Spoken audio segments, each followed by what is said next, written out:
pambakbakan, di magpapahuli pag may bagong laban. Sa mundo ng boxing, may mga laban na hindi lang tungkol sa panalo, kundi tungkol sa pagkakataon na baguhin ang buong buhay. At para sa isang mandirigma mula Mindanao, dumating na ang sandaling iyon. Siya si Miel Fajardo, ang tinaguriang silent assassin. Hindi siya maingay, walang drama. Pero sa bawat suntok, may dalang babala. May record na 13 panalo. 11 rito ay knockout. At napatunayan na niya ang kanyang lakas nang dominahin niya si Esnet Domingo para makuha ang IBF Pan Pacific title. Pero para kay Fajardo, hindi pa ito ang rurok.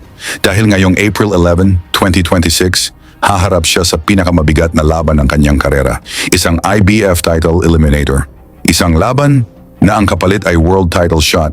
Sa kabilang sulok, isang mapanganib na knockout artist mula Argentina, si Tobias Jeremias Reyes. 18 panalo, isang talo, 16 na knockout. Ibig sabihin, hindi siya basta sumusuntok. Nagtatapos siya ng laban, agresibo, dire-diretso, at walang iniuurungan. Isang kalaban na kayang tapusin ang laban sa isang iglap.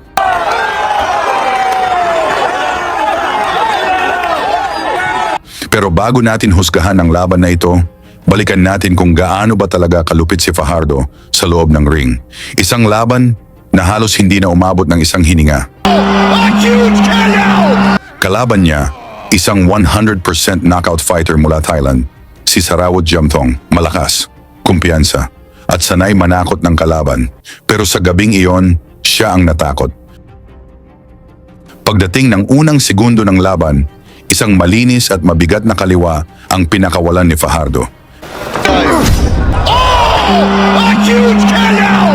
ต้องบอกว่าคนภาคยังไม่ทันดูเลยนะครับกำลังจะดูสถิติลงไปเรียบร้อยแล้วครับสราวุธเจียมทอง Diretso sa target.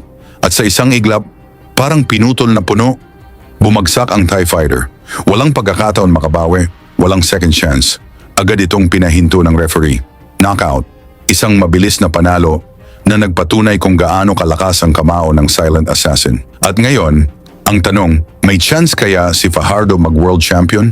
Ilagay niyo ang inyong sagot sa baba, kasama ang inyong lugar, para makita natin kung saan umabot ang suporta ng mga Pinoy sa laban ni Fajardo kontra Pitbull Reyes sa Argentina. Lagi niyong sundan, huwag magpapahuli. Pag-usapan ni bakbakan, balita niya at laban. Mga Pinoy na di nagpapagapi. Salamat sa mga suporta na lagi nandyan.